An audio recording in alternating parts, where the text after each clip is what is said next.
আবু সাইদের সাথে আমার ব্যক্তিগতভাবে পরিচয় ছিল বেগম যে আমাকে বাঁচানোর জন্য একটা ছেলে আমার চোখের সামনে গুলি খেয়েছে। যে বছর ঘুরে আবারও সেই রক্তাক্ত জুলাই, জানতে চাই জুলাইয়ের স্মৃতি। আমাদের সঙ্গে রয়েছেন বৈষম্য বিরোধী ছাত্র আন্দোলনের সভাপতি রিফাত রশিদ। একটু জানতে চাই যে জুলাইয়ের স্মৃতির কথা। ছিল কারণ দীর্ঘদিন যাবতীয় আমরা ফ্যাসিবাদ বিরোধী আন্দোলন ক্যাম্পাস কেন্দ্রিক করতাম, সো সেক্ষেত্রে মার খাওয়া আসলে এক ধরনের আমাদের অভ্যাস হয়ে গিয়েছিল। বরং এটা একটা অপরচুনিটি হিসেবে শুরুতে দেখেছি, বাট এটা একটা ট্রমা ছিল। যেদিন হলো গিয়ে আবু সাইদ মারা যায়, তারপর থেকে শহীদের সংখ্যা যেভাবে বৃদ্ধি পাচ্ছিল প্রত্যেকটা দিন আমরা দেখতে পাচ্ছিলাম। আমরা জানতাম যে আমরা যদি একটা কর্মসূচি দেই, নেক্সট দিন 100 জন শহীদ হবে, মানে 100 জন শহীদের রক্তের বিনিময়ে আমরা একটা দিন একটা কর্মসূচি আসলে যাচ্ছে। এই জিনিসগুলো আসলে মনস্তাত্ত্বিক অনেক বড় বড় দ্বন্দ্ব ছিল।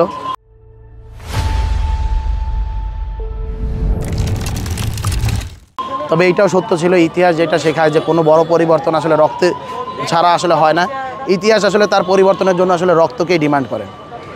সো ওই জিনিসটা আমাদের আসলে একটা হলো গিয়ে মানে পেছন দিক থেকে একটা সাপোর্ট ছিল। আমরা নিজেদেরকে এইভাবে বুঝ দিয়েছি। কঠিন ছিল দায়িত্বটা, আসলে দায়িত্বটা কঠিন, ট্রমার মধ্যে দিয়ে গিয়েছিল, বাট ভয় হয়নি কোনো দিন, এটা সত্য কথা।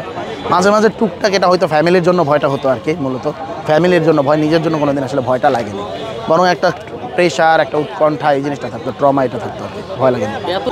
দেখুন, আমরা যারা হলো গিয়া মুভমেন্ট করতাম দীর্ঘদিন যাবৎ, তাদের তো একটা জিনিসই ছিল, যে একটাই লক্ষ্য ছিল যে হাসিনার পতন ঘটাবো। আমরা যারা গণ অভ্যুত্থানের কথাবার্তা বলতাম, ট্রেডিশনাল রাজনৈতিক দলের সাথে আমাদের একটা মতপার্থক্য তৈরি হয়েছিল।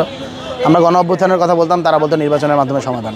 পৃথিবীর ইতিহাসে কোনো ফ্যাসিস্ট গভর্নমেন্ট বলি বা ফ্যাসিস্টরা কখনো নির্বাচনের মাধ্যমে পতন হয়নি। তাদেরকে আসলে অবস্থান পরিবর্তন হয়নি, পদত্যাগ করে না বা পরিবর্তন হয় না, তাদেরকে আসলে পতন করা হয় গণ অভ্যুত্থানের মধ্যে দিয়ে, বিপ্লবের মধ্যে দিয়ে। আমরা এই কথাগুলো বলতাম, আমাদেরকে নানাবিধ ট্যাগও দেওয়া হয়েছিল, অনেকগুলো কথা বলা হয়েছিল। বাট দিন শেষের ভিতরে সেই আমাদের এই কথাগুলো সত্য হয়েছিল। রাজনৈতিক দলগুলো ফেল করেছিল বলেই তো আমাদের সামনে আসতে হয়েছে। এইটুকুই আমরা একটা কথা বলছি, রাজনৈতিক দলগুলোর কাছে আহ্বান করতে চাই, আপনারা এই সহযোগিতাগুলো আমাদের করবেন। যেহেতু বৈষম্য বিরোধী ছাত্র আন্দোলনের নতুন একটি কমিটি হয়েছে, এই নতুন কমিটিকে আপনারা সহায়তা করুন। আপনাদের সবার কাছে আমরা যাব, সকল ছাত্র সংগঠন, রাজনৈতিক দল, স্টেক হোল্ডার সবার কাছে আমরা যেহেতু যাব, আপনারা আমাদেরকে একটু সহায়তা করবেন। আবার যাতে আমাদের মাঝে যে দূরত্বটা তৈরি হয়েছিল, সেই দূরত্বটা যাতে এবার লোক হয়। নতুন কমিটি, নতুন কার্যক্রম আমরা নতুনভাবে সব কিছু শুরু করতে চাই। 16 তারিখ 16 জুলাই আবু সাইদের সাথে আমার ব্যক্তিগতভাবে পরিচয় ছিল বেগম রোকেয়া। আমি যেহেতু হলো গিয়ে গ্রুপগুলো মেনটেন করতাম, সো কানেকশনসগুলো আমার ছিল। আবু সাইদ তার আগের দিন রাতে, অর্থাৎ 15 জুলাই বলতেছিল যে আমাদের তো হলো গিয়ে এখানের ভিতরে অ্যাটাক করতেছে, ছাত্রলীগ নানাবিধ প্রেশার দিচ্ছে, আমরা আসলে কী করব। এখন আমরা তো যেহেতু আমরা জানতাম আমাদের ফোনগুলো আসলে ট্যাপ হচ্ছে, তো আমরা এটা বলতে পারতেছিলাম না যে আপনারা হলো গিয়ে এখানের ভিতরে করেন। আমরা বলতেছিলাম আপনাদের উপর যদি আঘাত আসে আপনারা আসলে প্রতিহত করবেন। কিন্তু আবু সাইদ হয়তো বা এই কথাটা শুনেই নাই। সে নেতার মতো সামনে এগিয়ে গিয়েছে, বুক পেতে দিয়েছে এবং আমাদেরকে দিশা দেখিয়েছে। নেতৃত্বের জায়গাটা আমরা বলবো যে আবু সাইদ হলো আমাদের প্রথম নেতা, প্রধান নেতা, যে আসলে দেখিয়েছে যে এই যে আন্দোলন, এই যে মুভমেন্ট, সেইটা আসলে এভাবে শহীদ মিনারে কথা বলে সেটা আসলে শাহবাগ ব্লকেট করা হবে না, সামনে এগিয়ে যেতে হবে, সিনা টান করে দুহাত প্রসারিত করে দিতে হবে, ফ্যাসিস্টের গুলি বুকে নিতে হবে। এইটাই একমাত্র সমাধান এই ফ্যাসিস্টিজমের পতন ঘটনা। আবু সাইদে আমাদের দিক নির্দেশনা দিয়েছে। আবু সাইদের মৃত্যুর ঘটনা যখন আমি শহীদ মিনারে শুনি, শুরুতে আমি জানতাম না। আমাদের যে শফিকুল আলম ভাই, এখন হলো গিয়া প্রেস সেক্রেটারি আছেন, প্রধান উপদেষ্টা, তিনি আমাদেরকে উনি তখন এএফপিতে কাজ করতেন। তিনি একটা মেসেজ দিয়েছিলেন যে বগুড়া ভিতরে বেগম রোকেয়া বিশ্ববিদ্যালয়ের বেরোবিতে একটা ছেলে আসলে গুলি খেয়েছে এবং সম্ভবত সে হলো গিয়া মারা গেছে। পরবর্তীতে 5 মিনিট পর উনি 10 মিনিট পর উনি কনফার্ম করেন যে হ্যাঁ ছেলেটা মারা গিয়েছে, শহীদ হয়েছে। পরে আরও 1 ঘন্টা, 1.5 ঘন্টা, 2 ঘন্টার পরে যখন আমরা ইন্টারনেট আমি ফেসবুকে ঢুকি, ওই সব ভিডিওটা দেখি যে এটা আবু সাইদ। ওই দৃশ্যটা দেখার পরে আমার আসলে উপরে অনেক বেশি ট্রমা যায়। কারণ আগের রাতে যে মানুষটার সাথে আমি কথা বলছি, এই মানুষটা এইভাবে মৃত্যুবরণ করছে, এই জিনিসটা আসলে শখটা নিয়ে খুব কঠিন হয়ে গিয়েছিল। আরেকটার কথা যদি আমি বলি যে 4 তারিখে তখন হলো গিয়ে ওই ইয়োলোরতে আগুন ধরে আর কি, আগুন ধরিয়ে দেয় বিক্ষুব্ধ ছাত্র জনতা।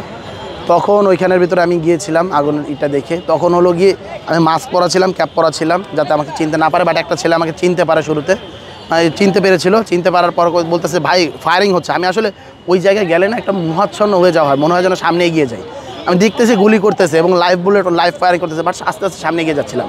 তখন একটা ছেলে আইসা আমাকে যখন চিনতে পারছে, বলতেছে ভাই আপনি এই জায়গায় কেন, এই কথা বলে ও পিছনের এই দিক থেকে আসে এবং আইসা আমাকে সরায় দেয়। সরাই দিয়ে আমি যেখানে দাঁড়াচ্ছিলাম সেইখানের দিকে দাঁড়ায়।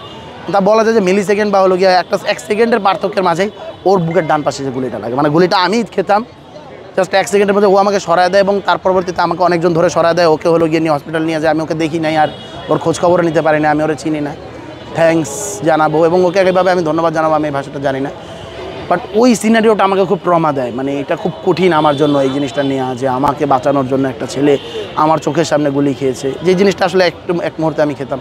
এটা খুব কঠিন আর কি এই জিনিসগুলো। For more updates, follow us on Facebook, subscribe our YouTube channel, get the latest update on www.daily-sun.com.